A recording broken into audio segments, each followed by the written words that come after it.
I raised my son to be a good man. I thought I had. But as I stood on my balcony, watching the moving truck pull away from the beachfront condo I owned, the condo my son and his wife were being forced to leave, I had to ask myself where it all went wrong. It started with a trip to Hawaii, a 5-star, all-expenses-paid trip I booked to honor my late husband, a trip my daughter-in-law thanked me for by kicking me off of it. She thought she was getting a free vacation. She had no idea she was throwing away a $2 million lifeline. Before we continue, please subscribe to the channel and let us know where you are listening in the comments. The Florida sun was brilliant that Saturday morning, streaming into the condo and glinting off the crystal-clear glass of the floor-to-ceiling windows. It was the kind of perfect Naples morning my late husband, David, and I had dreamed of when we bought this place. Now, my son Leo and his wife, Amber, were living that dream, albeit for the symbolic price of $500 a month.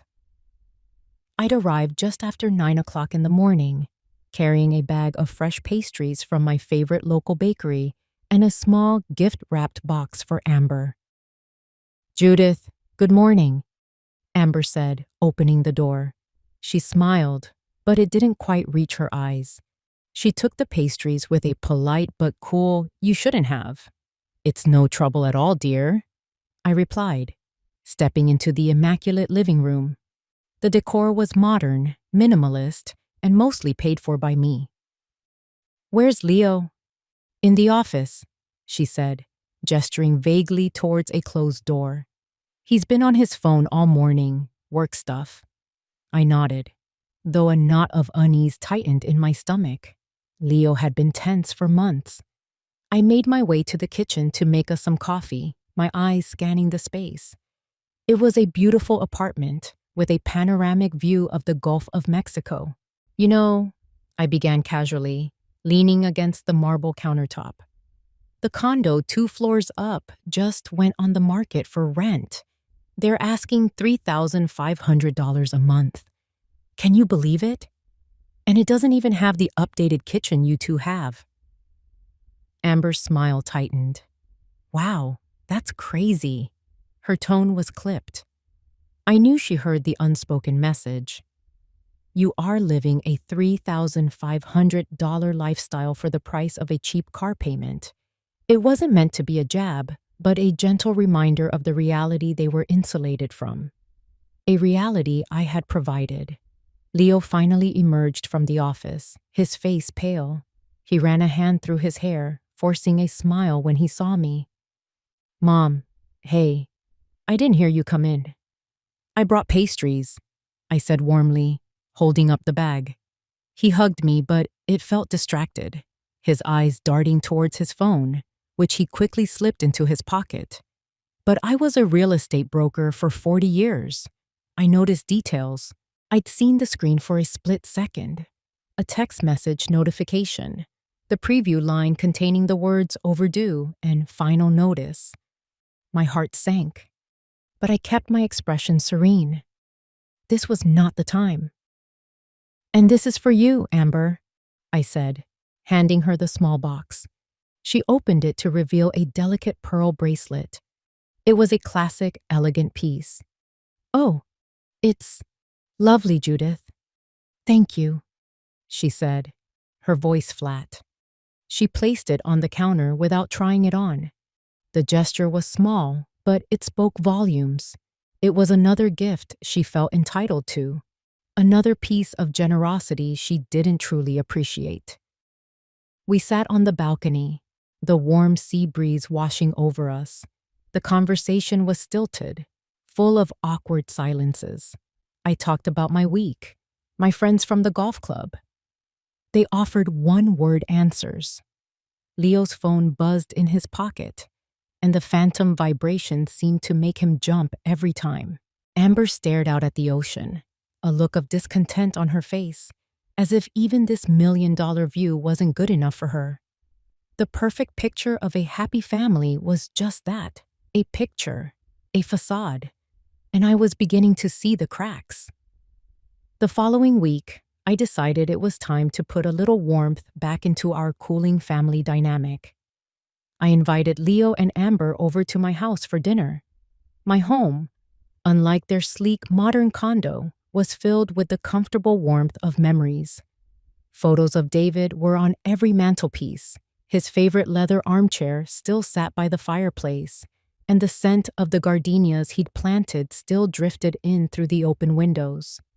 This house was a testament to a 45-year marriage built on love and mutual respect, something I was beginning to fear my son knew nothing about. I'd prepared David's favorite meal, roasted chicken with rosemary potatoes and a simple green salad. As we sat at the large mahogany dining table, I let the conversation flow gently, asking about their work, their friends, the mundane details of their lives. Leo seemed more relaxed here, away from the sterile environment of the condo. Amber, however, was quiet, picking at her food, offering little. She looked around the room as if she were a tourist in a museum, detached and unimpressed. After dinner, I served coffee in the living room. I let the silence settle for a moment before reaching for a thick, glossy envelope on the coffee table. "So," I began, my voice clear and steady, "I have something for you." I handed the envelope to Leo. He looked at me, puzzled, before opening it. Inside were 3 first-class tickets to Maui, Hawaii, and a reservation confirmation for a 2-bedroom oceanfront suite at a 5-star resort. His eyes widened. "Mom, what is this?" he breathed, pulling out the documents. "It's a gift," I said softly. "Next month would have been your father's and my 46th wedding anniversary. He always wanted to take me back to Hawaii, to the place we spent our honeymoon. I thought it would be nice if the 3 of us went together, to celebrate him, to make some new memories as a family." Leo was speechless. A genuine, unburdened smile finally spread across his face. "Mom, this is incredible. Thank you. I don't know what to say." He looked genuinely happy, and for a moment, the worry lines on his forehead disappeared. I felt a surge of hope. Maybe this was all they needed. A break, a chance to reconnect. Then I looked at Amber. She was staring at the itinerary Leo had placed on the table. There was no joy in her expression, no excitement, not even a flicker of gratitude. Her face was a mask of cool indifference, but I could see a subtle tightening around her jaw.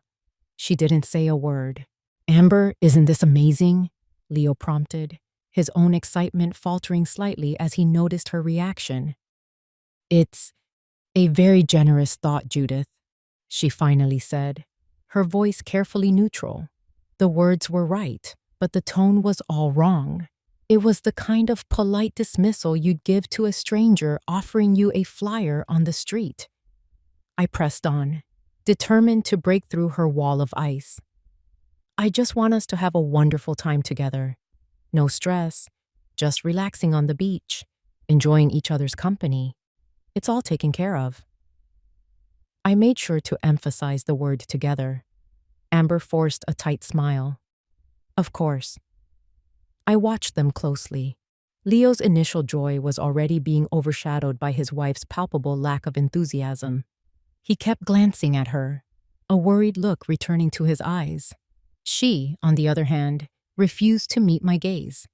She was already mentally checking out. She saw this trip not as a gift, not as a chance to honor the man whose legacy was funding her lifestyle, but as an obligation, a chore, a week-long performance of the happy, grateful daughter-in-law she so clearly had no interest in being.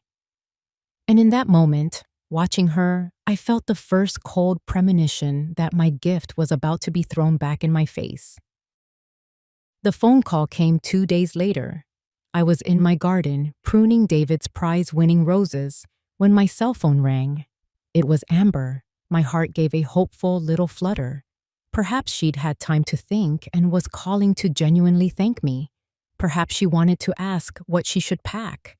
I was a fool. "Hi, Judith. Do you have a minute?" she asked it, Her voice was syrupy sweet, a tone she only used when she wanted something. Of course, Amber. Is everything all right? I asked, setting my gardening shears down. Oh yes, everything's fine. I was just thinking about the trip to Hawaii, she began, letting the sentence hang in the air. Yes? I prompted. There was a slight pause. Well, Leo and I were talking, and you know how much we appreciate the gesture. It's so generous of you. I'm glad you think so. I'm very much looking forward to it, I said, my voice even. Right. Well, here's the thing, she said, her voice dropping into a conspiratorial whisper. It's just having you there. It might feel a little, well, less like a real vacation, you know? A bit like we have to be on the whole time.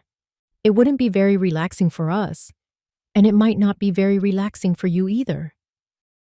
I was so stunned I couldn't speak.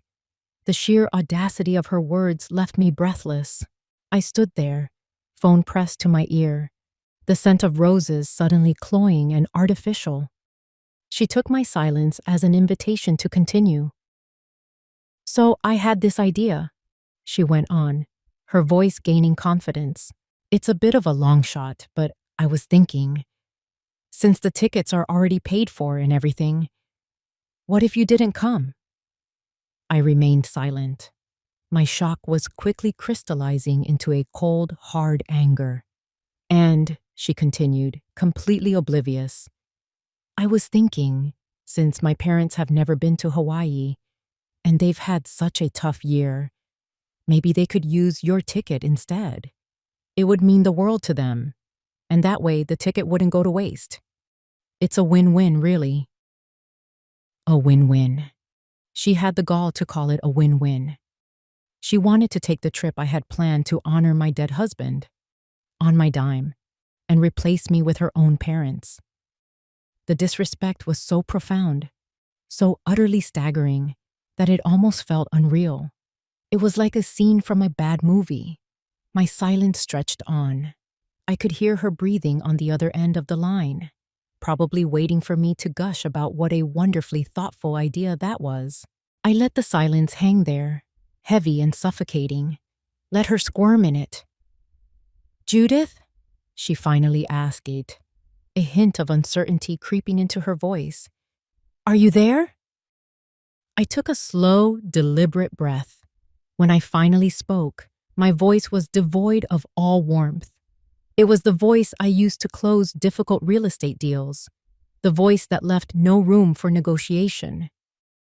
I heard you, Amber, I said. Oh, good. So, what do you think? She asked, trying to sound cheerful. I looked at the beautiful, thorn-covered stem in my hand. I will have to think about your suggestion. I will be in touch. And without waiting for a reply, I ended the call. I stood motionless in my garden for a long time, the sun warming my face, but doing nothing to thaw the ice forming around my heart. The game had changed. She had just made the biggest mistake of her life. She just didn't know it yet. That evening, the storm that had been brewing in my heart began to gather over Naples. Dark, heavy clouds rolled in from the Gulf, and a low rumble of thunder echoed in the distance. It was fitting. I knew Amber would go straight to Leo, and I knew she would twist the narrative to her advantage. I could almost hear her now. I just presented it as an idea, Leo. A way for my parents to have a nice vacation. Your mom was totally fine with it. And I knew my son. I knew his spine was made of jelly when it came to his wife. Inside their condo, Amber was doing exactly that. She recounted the conversation to Leo, framing her outrageous demand as a reasonable, even considerate proposal. She breezed past the part where she told me my presence would be a burden, focusing instead on the wonderful opportunity for her parents. Isn't that a great idea? She finished, looking at him expectantly. Leo stared at her, his face ashen. For once, he seemed to grasp the gravity of what she had done. Amber, you didn't. You didn't actually ask my mother to give up her ticket to your parents? Of course I did. And why not? She's been to Hawaii. My parents haven't. It's just sharing the wealth, she said with a dismissive wave of her hand. Sharing the wealth? It's her wealth. It's a trip to honor my father, my dead father. Amber, what were you thinking? His voice was rising, a rare occurrence. Oh, don't be so dramatic, Leo, she scoffed. It's not that deep. She's a strong woman. She'll understand. She probably appreciates my directness. Directness? That wasn't direct. That was monstrous. You just kicked my mom off a trip she planned and paid for in memory of her husband. Do you have any idea how that sounds? He was pacing now, running his hands through his hair in a gesture of pure panic. He knew. Deep down, he knew this was a fatal misstep. You're overreacting, Amber insisted, her voice turning hard. You always do this. You always take her side. I'm your wife. Are you going to back me up or not? And there it was, the ultimatum, the final manipulative twist of the knife. She was making this a test of his loyalty. Him versus me. Leo stopped pacing. The fight went out of him as quickly as it had appeared. I could picture him, shoulders slumped, the look of defeat on his face. He was trapped. Trapped by his secrets, by his debts, and by this woman who held all the power in their relationship. He was terrified of confronting her, terrified of the argument that would follow if he didn't capitulate. More than that, he was terrified of his own life unraveling if he upset the fragile balance he was barely maintaining. So he did what he always did. He chose the path of least resistance. He chose silence. Fine, he muttered, not looking at her. Just fine. His silence was his consent. His silence was his betrayal. He didn't stand up for his father's memory. He didn't stand up for me, his mother, the woman who was quietly keeping him afloat. He stood by and let his wife bulldoze over our family's history and my generosity. In that moment of weak, cowardly silence, Leo sealed their fate as surely as if he had made the demand himself. He had chosen his side, and it was the wrong one. Before we continue, please subscribe to the channel and let us know where you are listening in the comments. I did not call them back. I did not text. I did not drive over to their condo to scream and rage, which is what Amber probably expected. Anger is a hot, messy emotion. What I felt was cold, clear, and sharp as a shard of ice. I was a businesswoman who had just seen a promising investment turn sour. It was time to cut my losses and divest. I spent the rest of the day in my home office. It's a room David had designed, with rich cherry wood bookshelves, a large desk overlooking the garden, and a quiet, calming energy. But there was nothing calm about my actions. I wasn't grieving anymore. I was strategizing. I didn't cancel the trip right away. That would have been too simple, too emotional. Instead, I opened my laptop and began to type. I pulled up the reservation for the flights and the hotel. With a few clicks, I saw the cancellation policy. I would get a full refund if I canceled within the next 24 hours. Plenty of time. Then, I opened my email. I composed a new message, addressing it to both Leo and Amber. The subject line was simple: Hawaii trip. The body of the email was even simpler. I wrote, Dear Amber and Leo, I have thought about your suggestion, Amber. I've decided the best course of action is to cancel the trip entirely. This will ensure everyone is comfortable and free from any obligations. I hope you have a pleasant evening. Sincerely, Mom. I read it over twice. It was perfect. It was polite, detached, and utterly dismissive. It offered no room for argument. I wasn't punishing them. I was simply removing the source of the problem, just as they had wanted. The phrase free from any obligations was a deliberate, pointed barb. You don't want the obligation of spending time with me? Fine. You are now free. I hit send. The immediate aftermath, I imagined, would be a mix of emotions in their condo. Amber would likely feel a flash of triumph.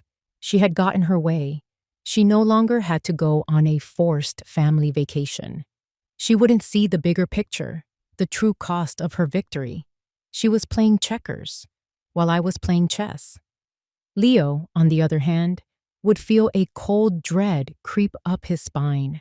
He would understand the tone of that email. He would recognize the finality in my words. He would know that this wasn't an emotional reaction. This was a business decision. He would feel the ground beneath his feet begin to shift. The storm hadn't hit yet, but he would hear the thunder. He would know that my quiet, calm response was infinitely more terrifying than any shouting match could ever be. I closed my laptop and walked out to the balcony. The earlier storm had passed, leaving the air clean and cool. The first stars were beginning to appear in the twilight sky. I had made my first move. The trip was canceled, yes, but that was just a symptom. The disease was their entitlement, their disrespect, their ingratitude, and I was about to perform a surgery. It would be painful, precise, and absolutely necessary. The next morning, I woke up with a sense of purpose I hadn't felt since David passed away. The grief was still there, a constant, low hum beneath the surface. But now it was overlaid with the sharp, clear focus of a CEO executing a hostile takeover. My target wasn't a corporation.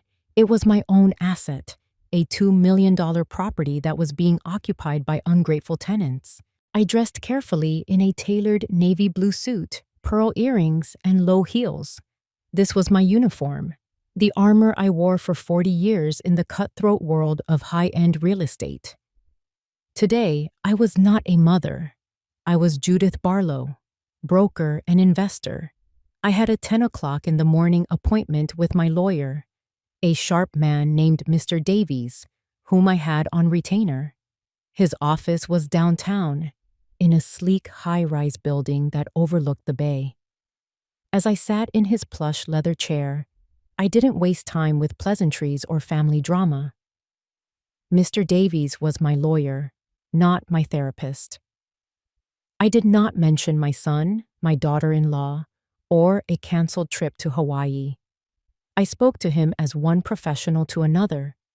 "Good morning, Robert," I began, placing my leather portfolio on his polished desk. "I need you to draft some paperwork for me regarding one of my properties." "Of course, Judith. Which one?" he asked, pulling a legal pad towards him. "The condo on Gulf Shore Boulevard, Unit 703, I said, my voice even and calm. "Ah, the one your son is in," he said with a knowing smile. "It's the one currently occupied by tenants whose lease is about to expire," I corrected him gently but firmly. The distinction was crucial.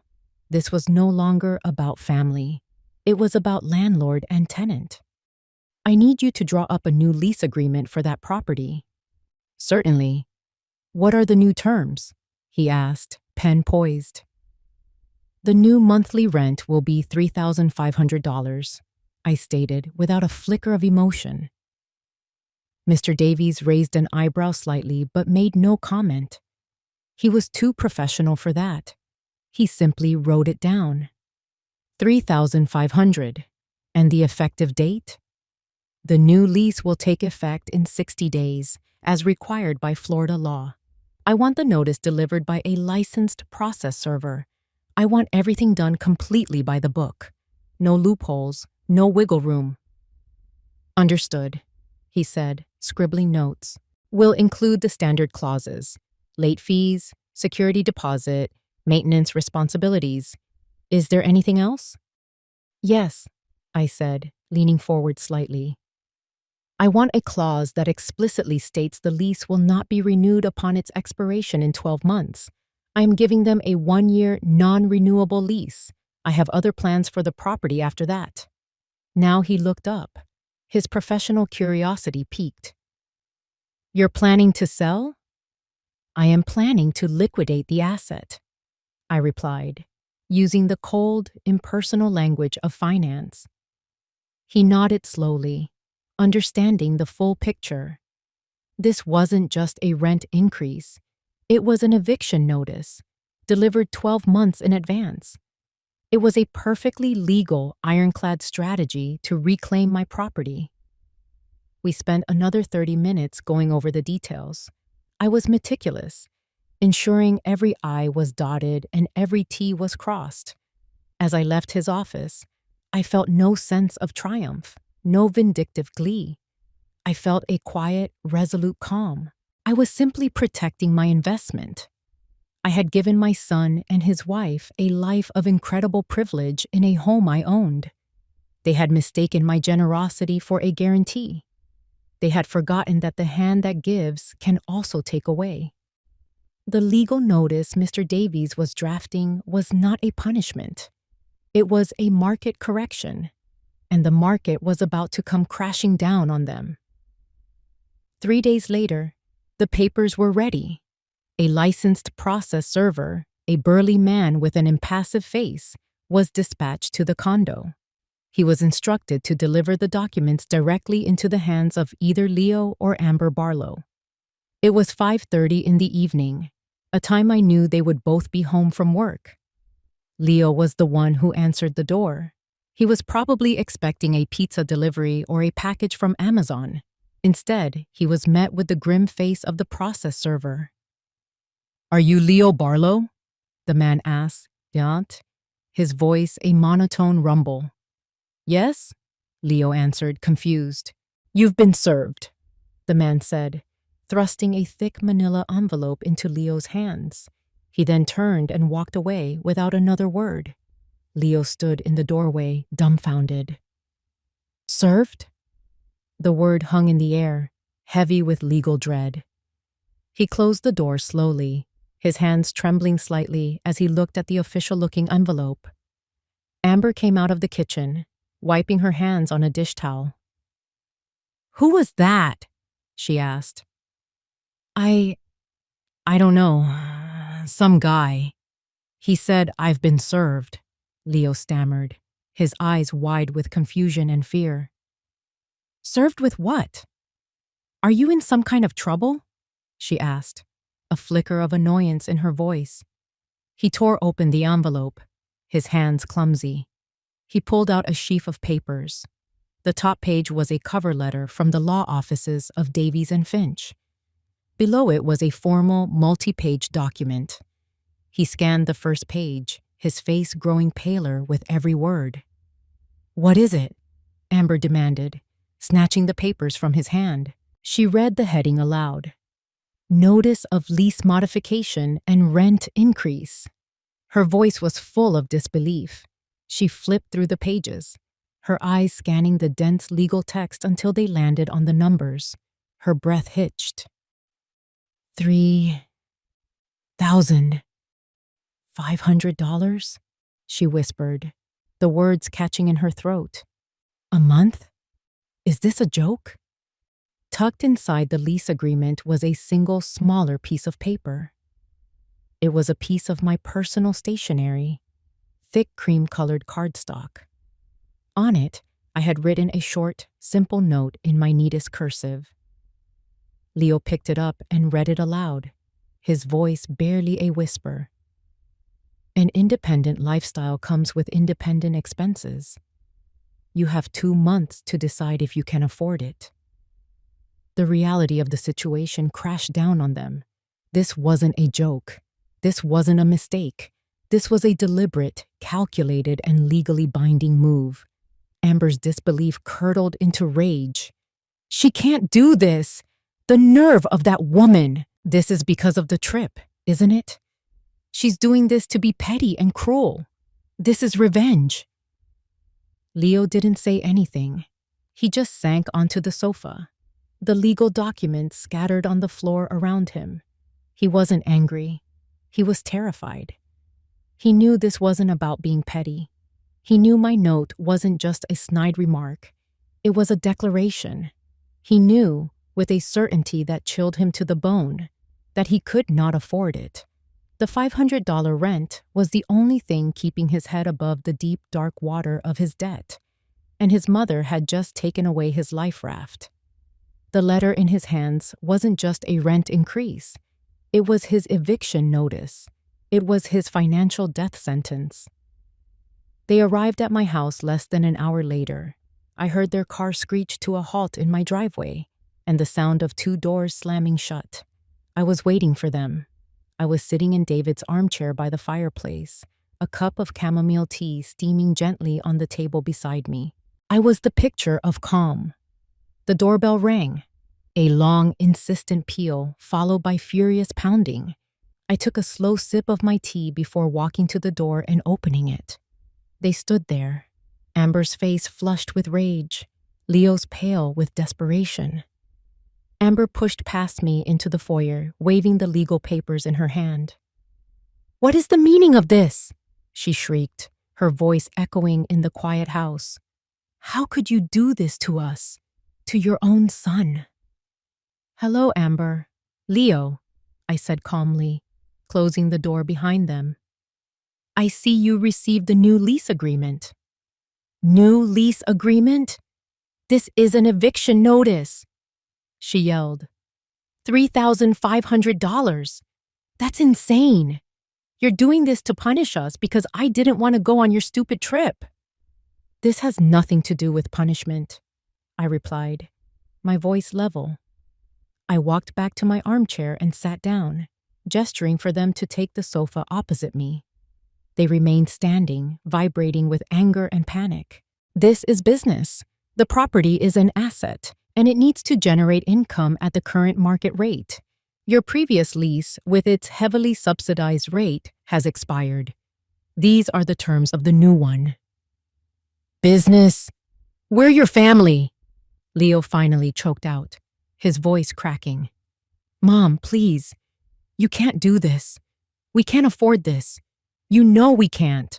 He was pleading now, his eyes begging me for mercy. This was the moment I had been waiting for, the moment for him to be a man, to be honest. But he wasn't there yet. "Can't you, Leo?" I asked Simple softly, looking him directly in the eye. "You both have good jobs. You live in a multi-million-dollar condo for $500 a month. You don't have a car payment, because I bought you that SUV as a wedding gift. Your expenses are remarkably low. Why can't you afford it?"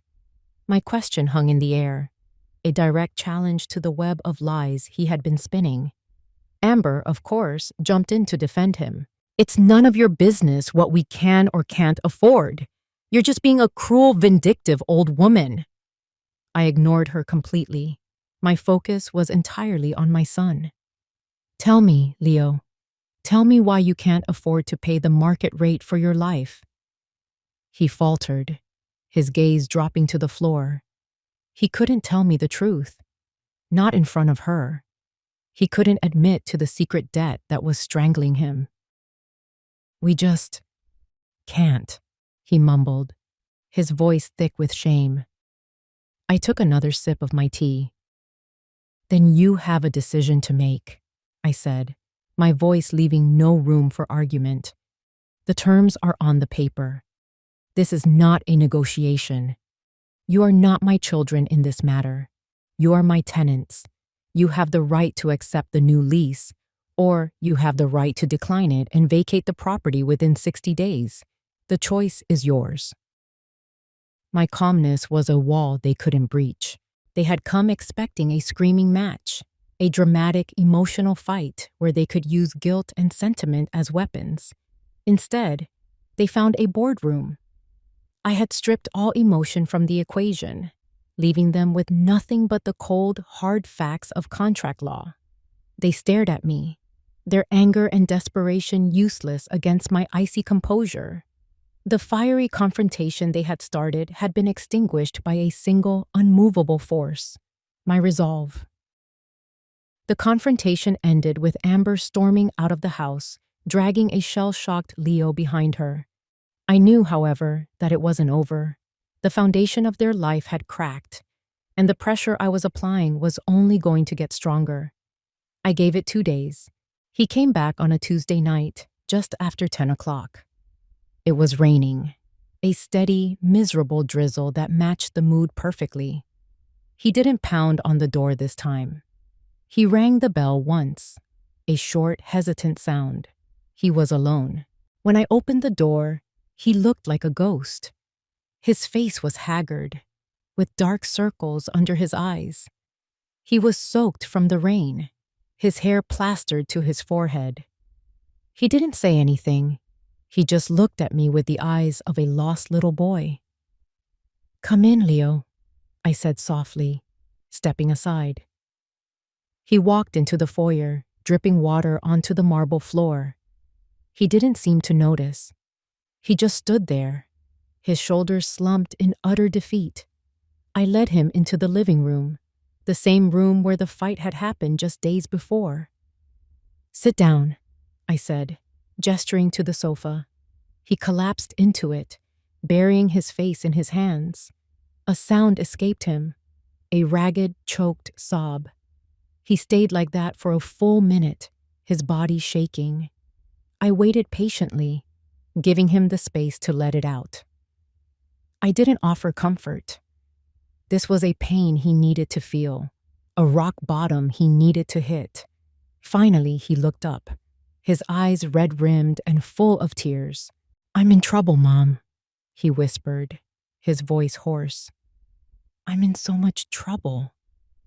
I just looked at him, my expression unreadable. "Tell me." And then it all came pouring out. The dam of his lies and secrets finally broke. He confessed everything, the words tumbling out in a rush of shame and desperation. He told me about the bad investment he'd made 2 years ago, a tech startup that had gone bankrupt, leaving him with a secret business loan he couldn't pay. He told me how the debt had snowballed with interest and penalties, growing into a monstrous sum that haunted his every waking moment. "How much, Leo?" I asked, my voice quiet but firm. He flinched, unable to meet my eyes. Almost $200,000, he mumbled. $200,000. The number settled in the air between us, heavy and obscene. He told me about the threatening letters, the constant calls from creditors, the lies he had to tell Amber to hide the missing money from their accounts. He admitted that the $500 rent wasn't just a help. It was the only thing that had allowed him to keep up the facade, to keep from drowning completely. "I was going to tell you," he sobbed, looking at me with raw desperation. "I swear I was. But I was so ashamed. And then Amber, she just wants so much. She wants the lifestyle, the nice things. I couldn't let her down." He finally broke down completely, his words dissolving into incoherent sobs. He was a 35-year-old man, crying like a child in his mother's living room. It was a pathetic sight, but it was also the most honest I had seen him be in years. He had been backed into a corner with no way out. The weight of his lies had become too heavy to bear. He wasn't confessing out of a newfound sense of integrity. He was confessing because he was desperate. He was confessing because he had finally realized that I was his only hope for salvation, and he was about to find out just how badly he had misplayed his hand. I let him cry for a few more minutes, the sound echoing in the quiet room. When his sobs subsided into ragged breaths, I finally spoke. My voice was not angry, nor was it sympathetic.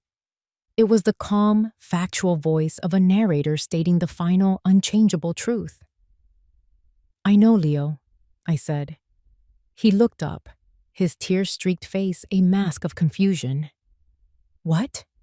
What do you know?" "I've known about the debt for 6 months," I stated simply. He stared at me, his mouth hanging open. The color drained from his face, leaving him looking even more ghostly than before. "How?" he whispered. "You're my son, Leo. I notice things.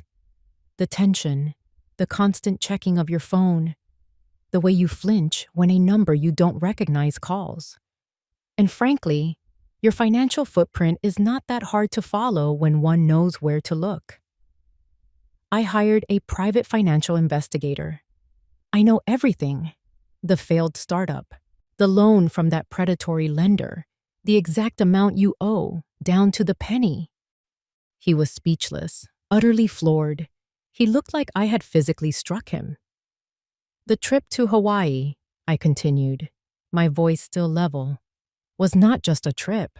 It was a test. A final test for you and for your wife." I leaned forward, placing my cards on the table, one by one. "I am selling the condo, Leo. I have a buyer. The deal closes in 75 days. The sale price is $2 million. He gasped, a small, choked sound. "My plan, Plan A, was this. The three of us would go to Hawaii. We would honor your father. If Amber had shown 1 ounce of grace, 1 shred of gratitude or respect, if you had shown the courage to be a husband and manage your wife's appalling behavior, I was going to give you $500,000 from the sale of the condo." His eyes widened in disbelief, a dawning horror spreading across his features as he began to understand. $500,000, I repeated, letting the number sink in. Enough to pay off your entire $200,000 debt. Enough to put a very generous down payment on a nice, modest home of your own. Enough to give you a fresh start. A clean slate. That was the gift I was planning to give you. That was your lifeline. I paused, letting the full weight of what he had lost settle upon him. "But you didn't pass the test," I said, my voice turning cold. "Your wife failed spectacularly, with a display of greed and disrespect so profound it was almost comical. And you failed by letting her do it. Your silence was your endorsement. You stood by and allowed her to spit on your father's memory and my generosity. So you closed that door. You and Amber, you slammed it shut and locked it yourselves, which left me with Plan B." I stood up and walked over to the window, looking out at the rain-slicked street. "Plan B is what is happening now. It is the business plan. I am reclaiming my $2 million asset in a clean, legal, and unimpeachable way. The rent increase is not a punishment, Leo. It is a tool. It is the legal mechanism by which I ensure you vacate my property so I can deliver it, empty and clean, to its new owner. You made your choice, and now you have to live with the consequences." He just sat there, utterly broken. The truth of it all, the money, the lost opportunity, the sheer scale of his failure, had crushed him. He hadn't just lost a subsidized apartment. He and his wife, in their greed and entitlement, had actively, single-handedly thrown away a fortune.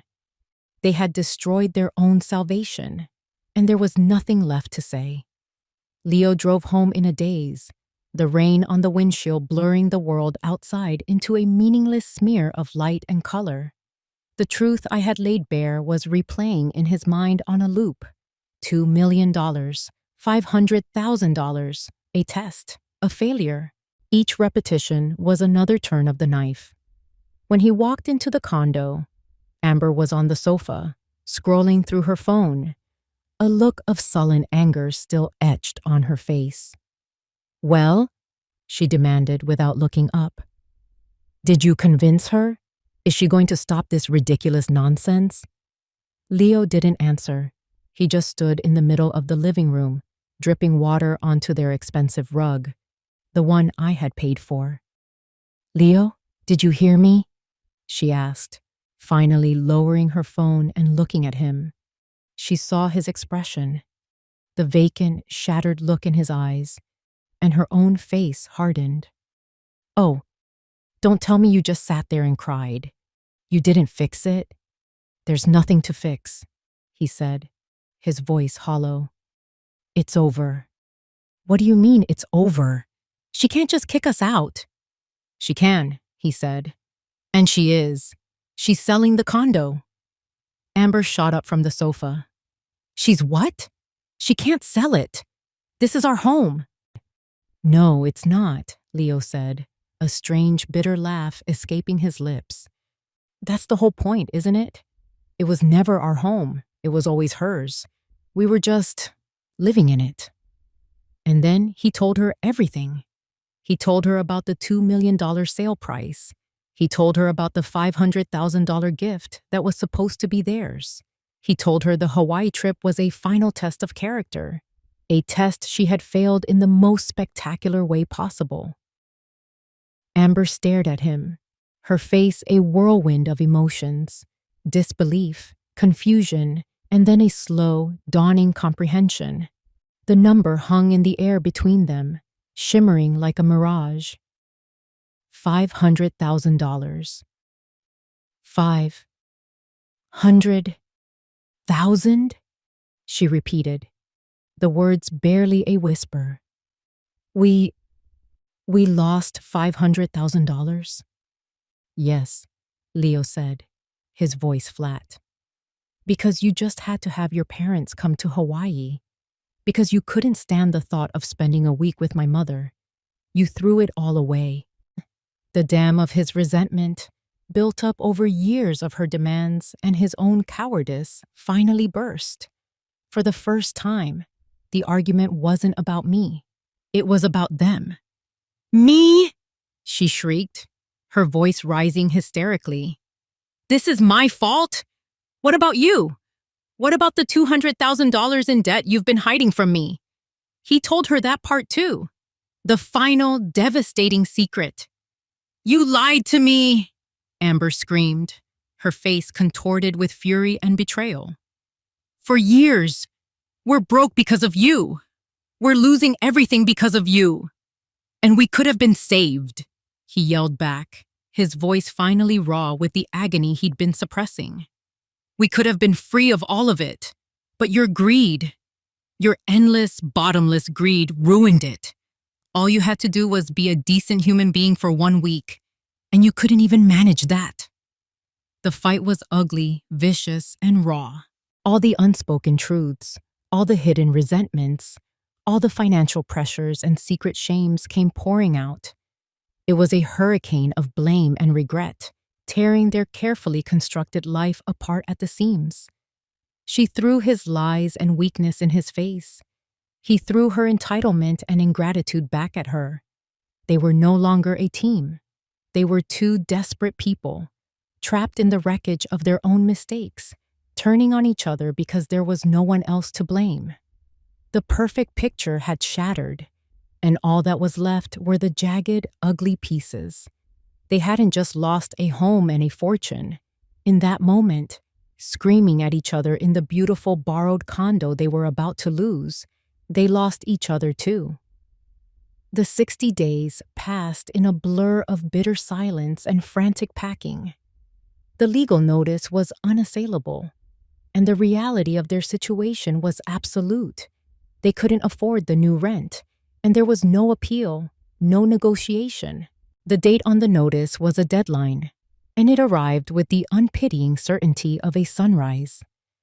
On the final day, I stood on the balcony of my own home, which was just a few buildings down the coast from theirs.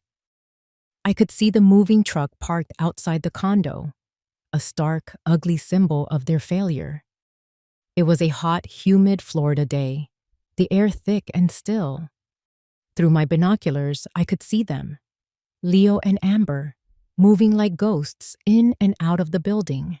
They looked exhausted, defeated, and a decade older. They didn't speak to each other.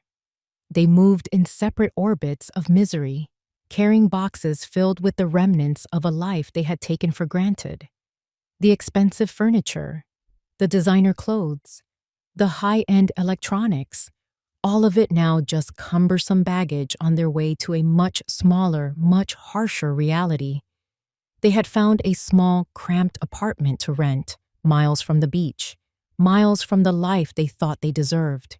My phone rang. It was the real estate agent representing the buyer. "Judith," he said, his voice cheerful. "Just wanted to let you know, the final walkthrough is complete. The tenants are out. The place is clean. We are cleared to close tomorrow morning at 10 o'clock. "Thank you, Mark," I said, my voice steady. "I'll be there." I hung up the phone and lowered the binoculars. I watched as Leo carried the last box to the truck. Amber stood by the open passenger door, not helping, just staring blankly at the building she had once called home. They got into the truck, and without a backward glance, they drove away. The $2 million transaction was complete. My asset was secure. My plan had been executed flawlessly. I had won. But as I stood there, watching the truck disappear down the boulevard, I felt no joy. There was no sense of victory, no satisfying taste of revenge. There was only a profound and hollow sadness. I had won the battle, but I had lost my son. Perhaps I had lost him long before this, to his own weakness and to the woman he had chosen to marry. But this was the final, undeniable confirmation. I had taught them a lesson, a brutal, expensive lesson about consequences, gratitude, and the real cost of an independent life. But the price of that lesson was a fractured family and a relationship that might never be repaired. I looked out at the calm, blue expanse of the Gulf of Mexico, the same view they had just lost forever. The sun was beginning to set, painting the sky in brilliant strokes of orange and pink. It was beautiful, and for the first time in a long time, I felt completely and utterly alone. If you enjoyed this story, please like the video, subscribe to the channel, and comment 1 below. If not, feel free to comment 0 so we know and can improve future videos. To hear the next story, click the box on the left. Thank you for watching.